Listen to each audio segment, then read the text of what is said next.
ponto de vista psicológico, Lourdes, por que a gente planeja tanto e não executa? Então, Neide, planejar faz parte de colocar a gente nesse lugar de controle. Então, é natural que a gente planeje. O grande problema é quando a gente não executa de uma forma adequada. Então, são várias as questões que podem trazer, né, impedir com que a gente não consiga pôr em prática esses planejamentos. Então, o primeiro é procrastinação e a busca, na verdade, pela dopamina, né? Então, às vezes eu planejo tanto que eu só fico no planejamento. E aí eu fico procrastinando para não ter que executar totalmente. E pode ser por inúmeros motivos. E quando eu fico planejando, isso me dá uma sensação de quê? De que eu vou fazer algo. Aí é quando eu libero a dopamina. Uma outra questão também que faz com que a gente planeje tanto é o perfeccionismo.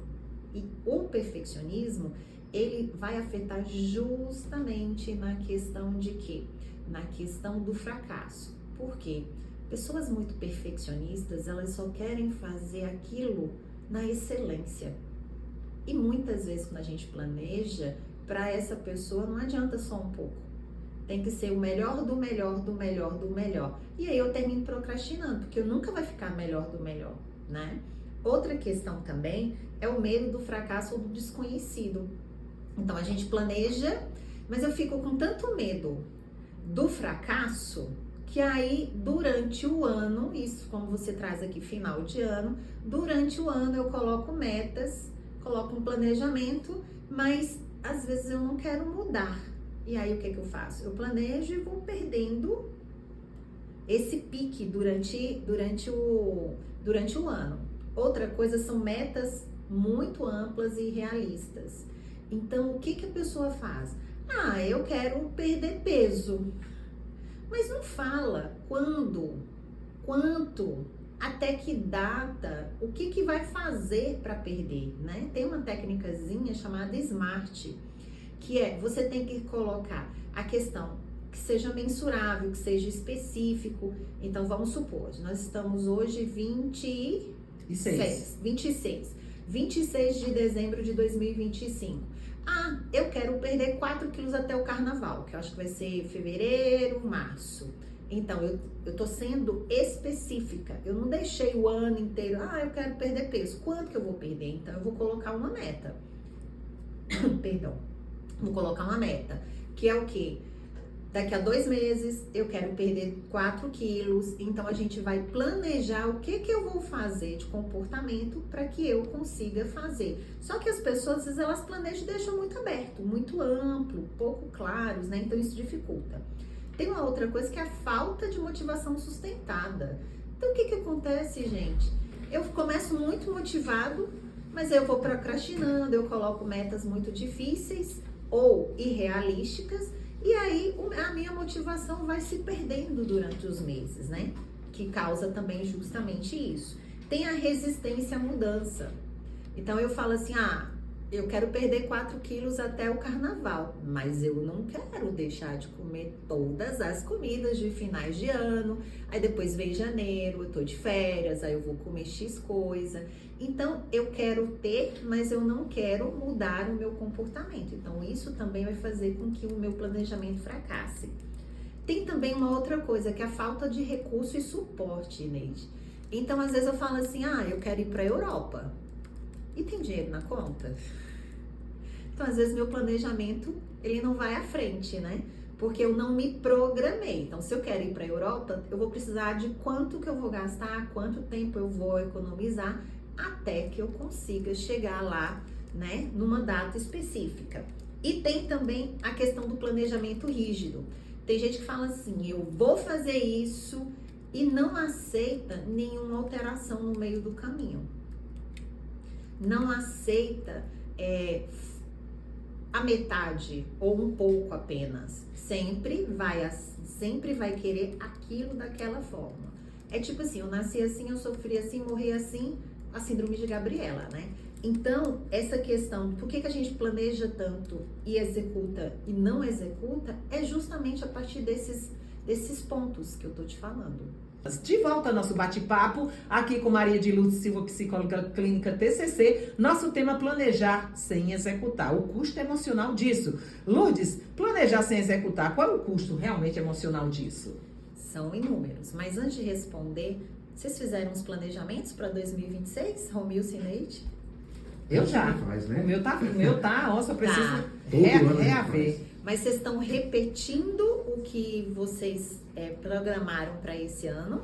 Ou vocês estão com novos planejamentos? Eu normalmente sempre são os mesmos planos, não é? E Neide? Sim, pergunte de novo que eu estava aqui em outra praia. Você está repetindo os planos que você fez em 2025 Não, ou você está criando novos? Eu estou dando continuidade porque o tempo não foi hábil, em virtude de várias nuances do mercado. Entendo. Mas o mais indicado é a gente refazer, ou seja, colocar mesmo, novas isso aí. perspectivas e não continuar com o mesmo, tá, Romilson? Uhum. Porque a gente termina justamente propiciando o que eu vou falar agora, sobre quais são os danos psicológicos, né? Quais são as consequências. O primeiro é a frustração e a decepção. Gente, se eu já tentei durante 365 dias fazer e aí eu não consegui colocar, a gente precisa, antes de reprogramar novas metas, é parar, sentar e analisar o que que eu não consegui nesse ano, né? Então, sentar e ser crítico. Foi a minha meta que estava muito alta? Ou foi a minha questão de, às vezes foi falta de motivação, foi um desconforto, foi alguma coisa. Então é muito importante que a gente pense, por quê? Porque quando a gente vai para o ano seguinte, principalmente agora final de ano, a gente começa a ficar analisando essas metas. E aí vão se aparecendo o sentimento, né, de frustração. Por quê? Porque eu gerei uma expectativa, mas eu não consegui. Aí vem a decepção. Uma outra questão é o sentimento de culpa e inadequação. Eu começo a me autocriticar e eu começo a me sentir culpado. Por quê? Porque eu não sou sensível às minhas autocríticas. Consequentemente, eu começo a estar questionando a minha capacidade, a minha disciplina. E aí, eu entro justamente nesse sentimento de inadequação e de ansiedade. E aí, eu vou baixar minha autoestima, que pode gerar lá na frente a síndrome do impostor, que é a sensação, o sentimento de quê? De que eu sou um fracasso, de que eu sou uma fraude. E aí, consequentemente, eu já começo o meu 2026 contaminado, né? Porque eu não mudei de meta. Eu não parei para refletir. Então, vai aparecer esse sentimento também. Tem também a questão da ansiedade e do estresse, né, gente? Se eu passei 365 dias, não consegui colocar em prática, ano que vem eu vou ter que mudar esse meu planejamento. Eu já sei que eu tenho 365 dias que eu tentei e não consegui da forma que eu queria. Então, o que eu vou fazer? Eu vou repensar onde que eu errei, o que eu posso melhorar e aí sim eu vou colocar uma meta diferente, né?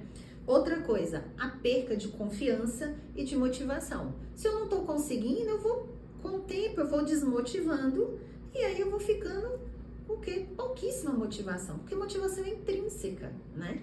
Quando eu estou motivado, as coisas andam. Mas se eu coloco um planejamento muito amplo, eu não sei nem para onde eu vou, por onde que eu começo.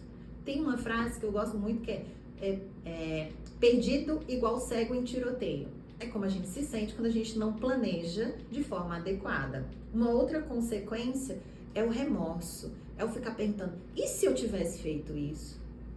E se eu tivesse feito aquilo? Então, são várias consequências emocionais. Como saber se o planejamento vira autossabotagem? Ótimo. A primeira questão é quando a gente precisa entender essa questão, o meio de evitar a ação ou de se paralisar a tomada de decisão. Então, como que eu sei se o planejamento ele virou autossabotagem? Vou trazer alguns sinais aqui que fica mais fácil para vocês entenderem. O primeiro é a paralisia por análise. Tem gente que fala assim, eu vou me dar um planejamento aí, gente. Não precisa ser de vocês não, mas me dá um planejamento aí. Qualquer um. a minha casa própria. Pronto, vou fazer a minha casa própria. Aí eu pesquiso, se eu não tenho dinheiro total, aí eu vou pesquiso, vejo as condições de financiamento, de consórcio, disso e daquilo. Aí eu percebo que eu vou ter que melhorar a renda, aí eu pesquiso, mas eu não saio só da pesquisa, da análise. Eu fico sempre naquela zona ali, analisando. Então, a diferença para um planejamento eficaz é o meu ponto final ele tem que ficar muito claro. E sabe qual é? É o início da ação. Eu não tenho que pensar na conclusão, no ponto final. Eu tenho que começar de onde que eu vou partir. Então, esse é uma dos sinais. Um outro sinal é a busca pela perfeição irrealista, gente. É um dos maiores exemplos da autossabotagem, né? Então, eu fico procurando tanta perfeição que eu nunca começo nada. Porque eu só quero quando estiver perfeito. Você já deve ter ouvido falar alguém assim. Eu conheço alguém assim, eu convivo com alguém assim. Não sou eu não, eu sou muito eficiente. Meu negócio é eu toco o barco. Nem eu. Vamos embora que eu tô realizando. Eu também não, mas eu acho que eu sei quem é. Então, como é que a gente faz a diferença para um planejamento eficaz, né? A gente vai colocar esse planejamento flexível, gente. E ele vai ter que incluir reajustes ou ajustes, porque senão eu vou me auto-sabotar novamente. Outra coisa, as pessoas tendem a focar nos detalhes triviais. Eu fico focando naquilo que não tem realmente ação, ou que vai me levar até o meu projeto. Eu fico só naqueles pormenores, naquelas coisinhas mínimas, e eu não vou, então eu me auto-saboto. Então, o que seria a meta ampla, né? A meta para a questão seria a gente simplesmente nós focarmos não no produto final, mas sim no final, no início. Porque quando eu foco no início, eu vou passo a passo conseguindo as questões. Então, são esses do passo a passo. Estou aqui. Não, tem mais outro. Tem mais? Tem mais dois, Neide. Eu já ia pedir para virar. Tem o uso do planejamento como procrastinação disfarçada, que é aquela que a gente chama de procrastinação produtiva. Vocês sabem o que é a procrastinação produtiva? Existe? Procrastinar é procrastinar. Mas tem, você quer ver? Às vezes você tem um trabalho para resolver, mas você tem uma coisa menor, tipo limpar a casa. Então, ao invés de eu ir lá fazer aquele trabalho, eu vou gastar o meu tempo numa coisa menor. Não é que não seja preciso limpar a casa, mas não tem tanta relevância. Então, é natural a gente ouvir falar assim, não, eu tenho que entregar tal projeto, tal trabalho, mas eu só entrego nos 49 minutos do segundo tempo, que são os acréscimos, né? E uma outra coisa é o sentimento de ansiedade e opressão constante. Então, esse sentimento faz com que a gente fracasse também, né? Utilize a questão da autossabotagem, muito comum. Lourdes, começar imperfeito ou não começar, qual é a melhor estratégia? Para vocês, vocês começam imperfeito ou não começam? Eu vou do jeito que tá. Do jeito que tá, eu vou. Imperfeito, né? Claro, gente, começar com imperfeito. Se eu não consigo a excelência, eu vou começar com aquilo que eu tenho e depois eu vou melhorando.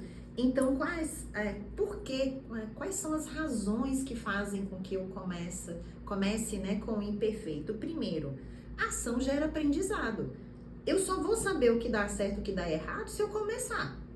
A primeira coisa é essa.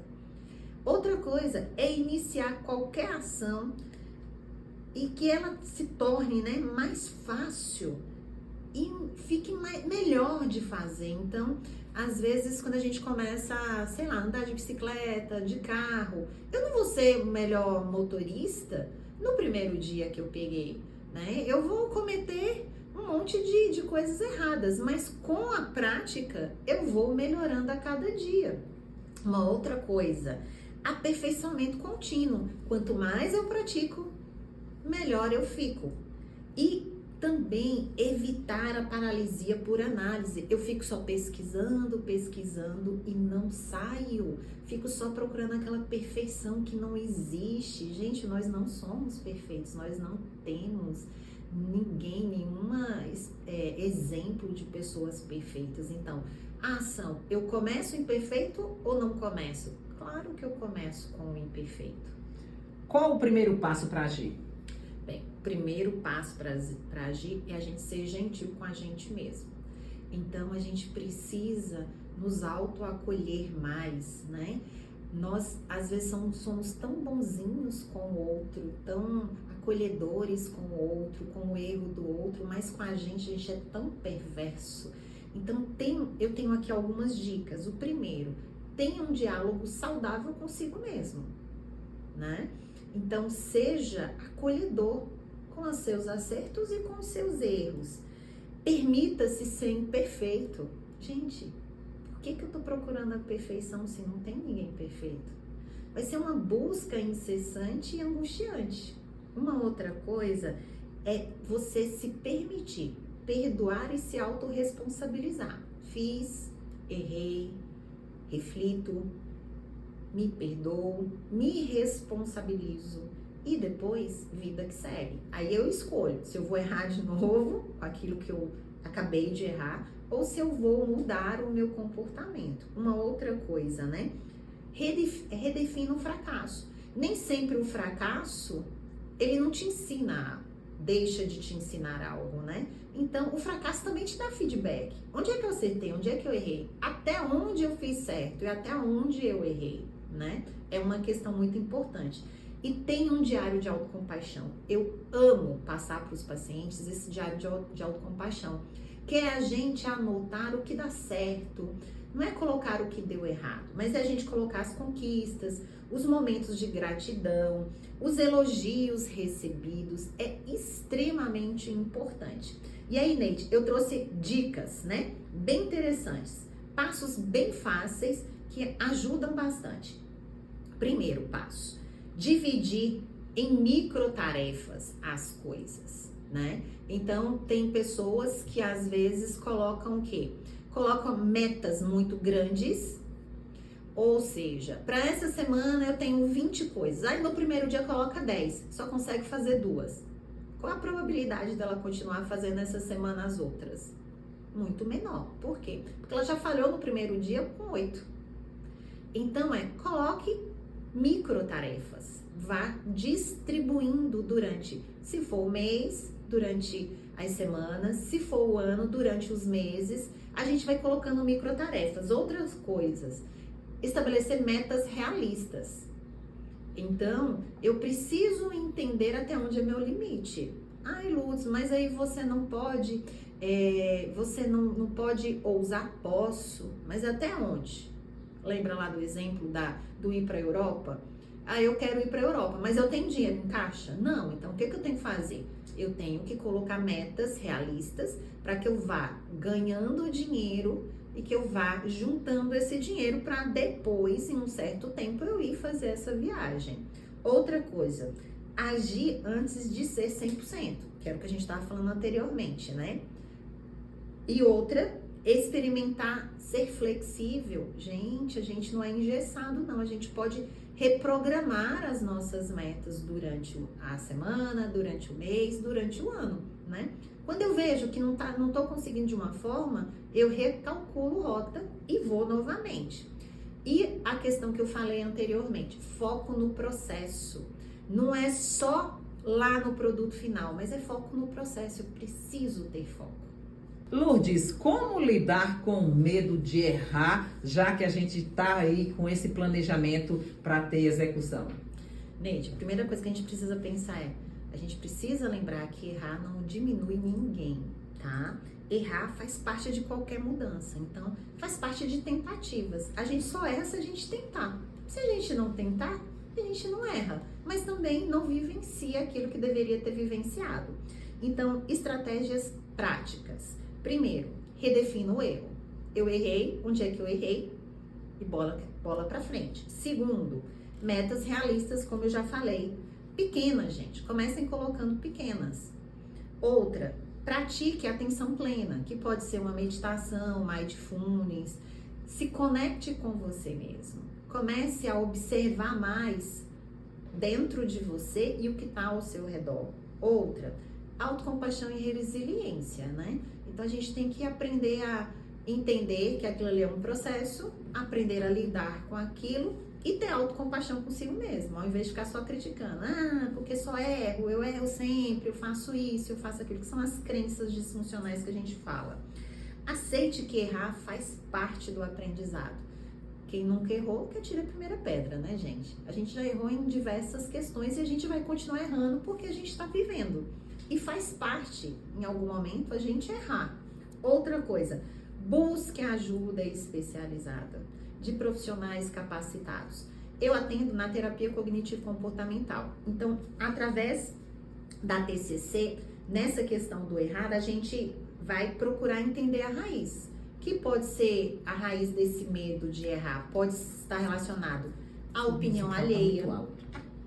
Então, pode estar relacionado, eu me preocupo muito com o que os outros vão falar, então eu deixo de fazer com medo de errar.